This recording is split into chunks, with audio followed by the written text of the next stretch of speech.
गुरुजी के पास बैठते थे, गुरु तो बस बैठे रहते थे चुपचाप, कुछ नहीं, बस उन्हें देखते रहते थे वो कैसे भक्तों को आशीर्वाद दे रहे हैं, कैसे स्वाध्याय करा रहे हैं, कैसे वो सामायिक करते हैं, कैसे वो और काम करते हैं। पहले मुझे भी जरा जरा सी बात में बहुत गुस्सा आता था। देखो है, ये तो अज्ञानता थी, ज्ञान होने के बाद छोड़ा है, ज्ञान होने के बाद ही छूटता है। जरा जरा सी बात में मुझे गुस्सा आता था, जरा से कुछ काम नहीं हुआ गुस्सा आ गया, किसी ने कुछ कह दिया गुस्सा आ गया, पहले बहुत आता था। लेकिन गुरुजी को मैंने देखा कि कोई कुछ कह दे या कोई बात हो जाए या कोई काम ना भी करे, वो कभी गुस्सा नहीं करते थे। उनको देख देख कर मैंने अपना क्रोध कम कर लिया। इसको कहते हैं समझदारी, सामने वाले को देख करके सीखना। और दुनिया गुरुओं के पास जाती है, कितना जाती है गुरुओं के पास में, खूब समीप रहती है, खूब वहां पर अपने को आगे रख करके उनको उनकी नजरों में सबसे बड़ा बनने का भी प्रयास करते हैं, हर तरह से रहते हैं। कितना गुरुओं के पास रह लेना, यदि उनसे तुमने कुछ नहीं सीखा है तो समझना गुरुओं का आपने सानिध्य प्राप्त नहीं किया है। प्रधानमंत्री से हाथ मिलाना सरल है, मगर प्रधानमंत्री से काम निकालना कठिन है। प्रधानमंत्री से हाथ ना मिलाओ कोई बात नहीं है, काम हो जाना चाहिए, ये हमारी समझदारी है। लेकिन नहीं, हमें पहचान ले, बस माता जी महाराज जी हमें पहचान ले, बस इससे ज्यादा और कुछ नहीं। अरे उनके पास जा रहे हो, कुछ सीख कर आओ। जैसे लोहा होता है, लोहा यदि पारसमणि को छू ले तो वो सोना बन जाता है। लोहा यदि पारसमणि को छू ले तो वो सोना बन जाता है। और लोहे में जंग लगी हो तो कितना भी पारसमणि के साथ रह ले, वो कभी भी सोना बनने वाला नहीं है। जब तक कषायों की जंग नहीं निकालोगे तो कितने ही गुरुओं का स्पर्श कर लो, तुम सोना बनने वाले नहीं हो। उनके पास जाते हो आप, जरूरी नहीं कि गुरुओं से आप दिन भर बातचीत करो, वो आपकी तरफ देखें, आपकी तरफ देख के मुस्कुराएं, आपको देखकर आशीर्वाद दें। इससे ज्यादा कहीं वो ज्यादा अच्छा है कि दूर बैठकर वो क्या करते हैं वो सीखो।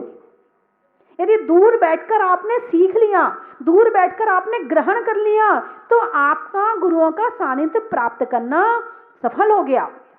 और बहुत से लोग ऐसे होते हैं कि यदि गुरुजी किसी और से बात कर रहे हैं, अच्छा हमसे तो बोलते ही नहीं है, हम तो 10 बार आ गए, देखो ये आज ही आए हैं और इनसे बात करने लगे और हमसे तो बात ही नहीं करते हैं, 2 मिनट नहीं टिकोगे, भाग जाओगे वहां से।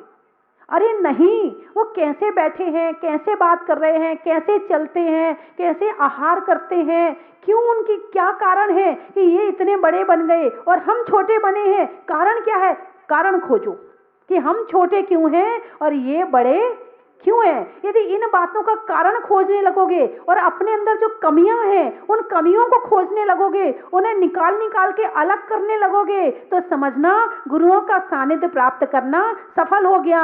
और हम गुरुओं के साथ तो खूब रहे, मगर ना तो क्रोध कम हुआ, ना अभिमान कम हुआ, ना मायाचारी कम हुई, ना झूठ कम हुआ, ना लोभ कम हुआ।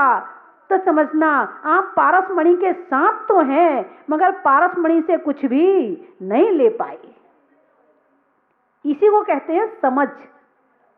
समझ यदि हो तो एक छोटे से बच्चे से भी हम शिक्षा ले सकते हैं, छोटा सा बच्चा भी हमें शिक्षा दे सकता है, राह चलता राही भी हमें शिक्षा दे सकता है। एक बार कृष्ण और बलदेव दोनों एक रास्ते से जा रहे थे। जब वो जा रहे थे तो रास्ते में एक मरा हुआ कुत्ता पड़ा था और उसमें से बदबू आ रही थी। तो बलदेव ने बुरा सा मुंह बना के और नाक बंद कर ली, इतनी गंदी बदबू आ रही है। अरे बदबू गंदी तो होती है, अब गंदी कहने की क्या जरूरत है, बदबू कह दिया तो गंदी हो गई।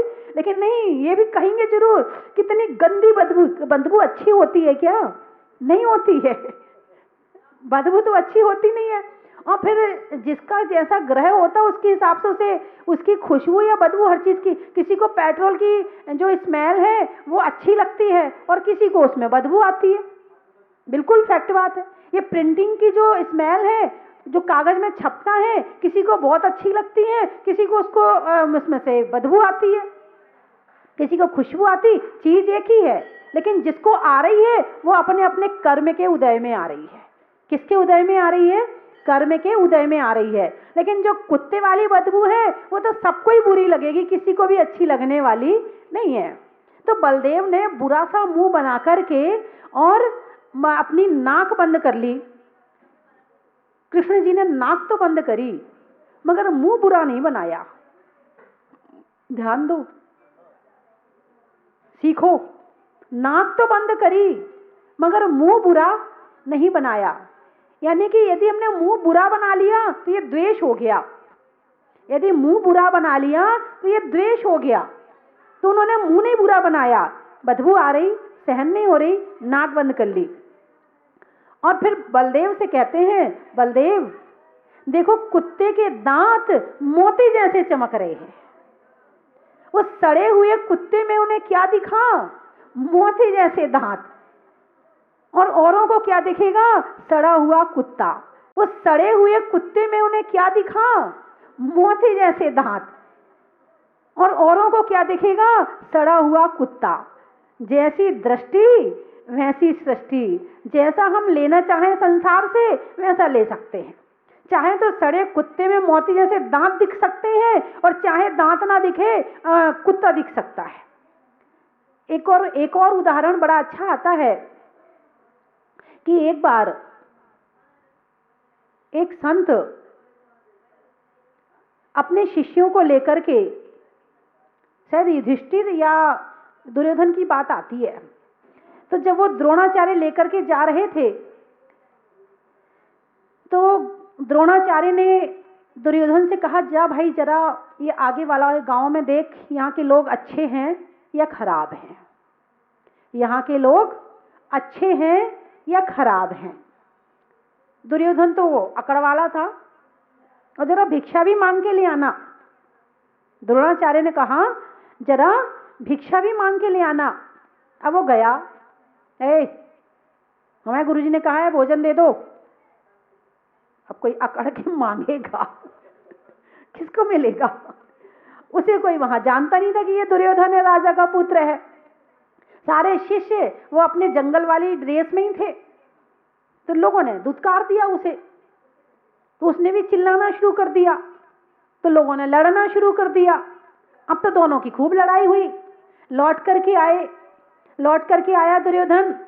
द्रोणाचार्य ने पूछा भिक्षा लाए?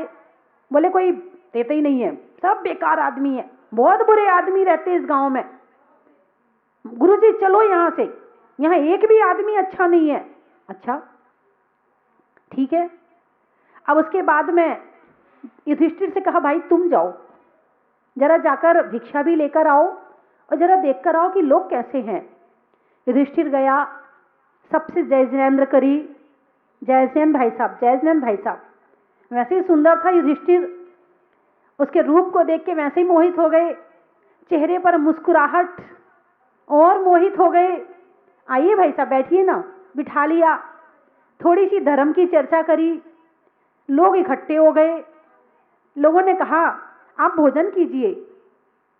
युधिष्ठिर बोला नहीं, मेरे गुरु और हम बहुत सारे शिष्य उनके वहां बगीचे में बाहर, गांव के बाहर विराजमान है, मैं अकेला नहीं खाऊंगा।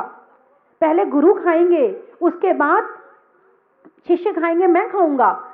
तो बोले अच्छा ठीक है। सारे गांव वाले थाली ले लेके आ गए और युधिष्ठिर के साथ में सब पीछे पीछे चल रहे हैं। कहा गुरुजी बहुत अच्छे लोग हैं इस गांव के, कीजिए, सभी लोग भोजन कीजिए ना। बात समझ में आई कि नहीं आई? यानी जो लड़ने वाला होता है वो कितने अच्छे लोग मिल जाएं वहां जाके भी लड़ लेता है, और जो अच्छा होता है वहां कितने बुरे लोग भी हों वहां भी वो अच्छा काम करके आता है। हम सामने वाले को बुरा बनाते, वो ऐसा है वो ऐसा है, कोई ऐसा नहीं है। पहले हम तो सुधरे, हम तो अच्छे बने। हम सामने वाले में कमियां ही कमियां निकालते रहेंगे तो सामने वाला क्या तुम्हें फूल देगा? सामने वाले को तुम जितनी उसने अच्छे काम किए हैं, जिसने जीवन में तुम्हारी सेवा की है, अच्छा काम किया है, उसके लिए धन्यवाद भी तो दो। मान लो घर की पत्नी है, पत्नी का उदाहरण ले लो, दूर मत जाओ। अब पति शाम को आके कहे, क्या करती हो दिन भर? पड़ी पड़ी खाती हो, मुझे देखो मैं कितनी मेहनत करता हूँ, धूप में घूमता हूँ दिन भर, वहां पे सबसे सिर खपाई करता हूँ और उसके सबका ही पैसा आता है। तुम तो क्या है अपने कूलर में पड़ी हो यहाँ पर।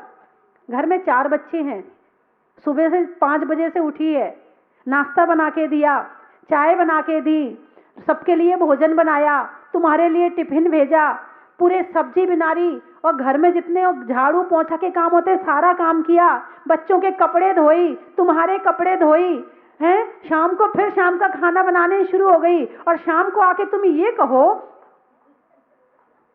बोलो ना पंडित जी सही बात है कि नहीं है? हाँ, पति को कहना चाहिए, अरे तुमने दिन भर काम किया है, तुम बहुत काम करती, देखो घर में कितनी सेवा करती हो। यदि घर में एक पत्नी ना हो तो तुम्हें 4 नौकर रखने पड़ेंगे। एक कपड़े वाला रखना पड़ेगा, एक भोजन वाला रखना पड़ेगा, एक झाड़ू पोंछा वाला रखना पड़ेगा और एक और घर की रखवाली करने वाला रखना पड़ेगा। 4 हो गए ना।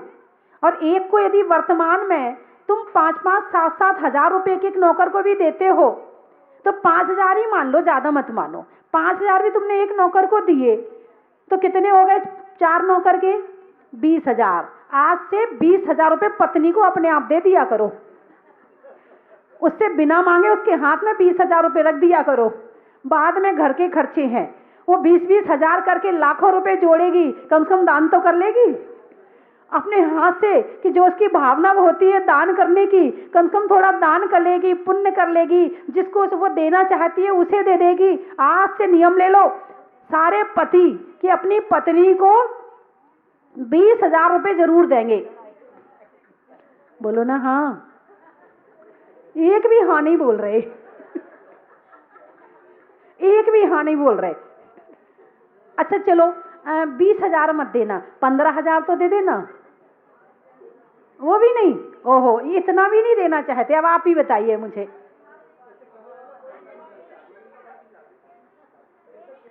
ये लो चाबी मांगने और आ गए, देने का नंबर आया तो पहले चाबी मांगने और आ गए। इस चाबी से निकाल के नहीं देंगे, चाबी रख लेंगे, अब चाबी नहीं दूंगा तेरे को। नहीं ये तो बहुत अच्छे हैं। अब इनकी श्रीमती जी पीछे से बोली, आप ही बोल रही थी ना? हाँ हाँ, नहीं नहीं ये तो बहुत अच्छे हैं। अच्छा चलो ये तो गई पति की। 15 नहीं दोगे, चलो 10 तो दे देना। 10 भी नहीं दोगे?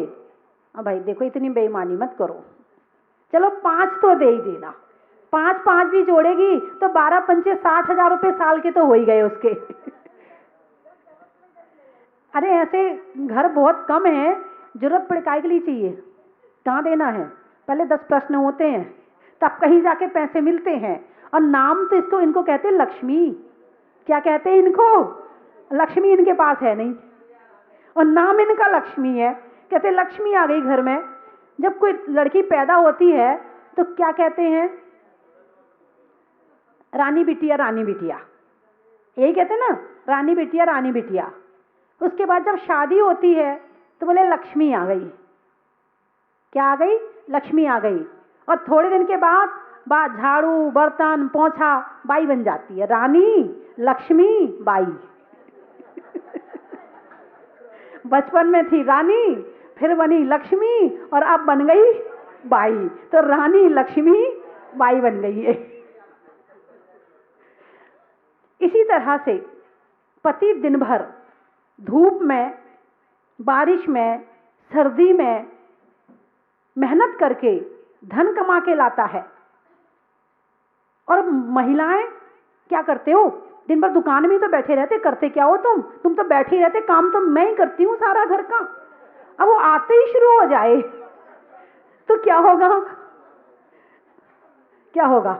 लड़ाई झगड़े होंगे कि नहीं होंगे? हैं?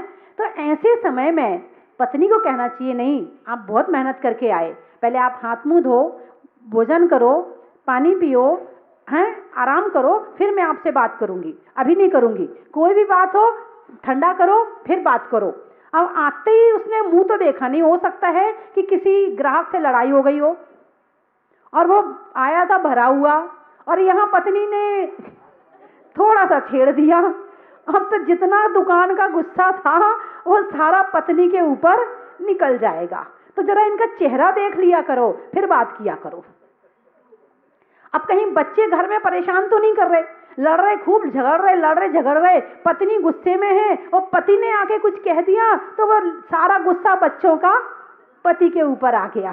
तो कम से कम चेहरा देख लो कि मेरी बात सुनेंगे कि नहीं सुनेंगे। इसको कहते हैं समझ, इसको कहते हैं समझ, कि चेहरा देख लो कि वो मेरी बात समझे, समझने के अभी इस समय। अच्छा, ये भी समझ रहा है कह रहा मुझे भी समझो। तो समझने के हिसाब से है कि नहीं है। यदि एक पानी है, एक अग्नि है, दूसरा पानी बन जाए, और एक पानी अग्नि है तो दूसरा पानी बन जाए, तो मामला ठीक हो जाएगा। वो पहले से गर्म हो रही थी और तुमने और गर्म कर दिया, फिर तो मामला अग्नि से अग्नि बुझती नहीं है और भड़क जाती है। फिर बात बढ़ते बढ़ते पर कहाँ पहुंचे उसका छोर नहीं होता है। फिर भी कभी पति को कभी पत्नी को चुप होना पड़ता, भैया बस हो गया, आप कलेश ज्यादा मत करो, शांति रखो। इसको कहते हैं समझ, इसको कहते हैं समझ। समझ से हम अपनी जिंदगी को बहुत अच्छा बना सकते हैं, और समझ ना हो तो हम अपनी जिंदगी को बहुत खराब बना सकते हैं। इसलिए जीवन में समझदारी बहुत जरूरी है। समझ समझ के समझना सीखो, समझ समझ के समझना सीखो। समझ समझना भी एक समझ है, समझ समझना भी एक समझ है, और समझ समझ के भी ना समझे तो ना समझ है, तो ना समझ है। तो आप यहाँ पर सभी समझदार बैठे हैं। समझदार, समझदार शब्द लिखो, उसमें से सा हटा दो तो क्या बचा? मझधार। क्या बचा? मझधार। कहीं समझदार ही मझधार में तो नहीं है।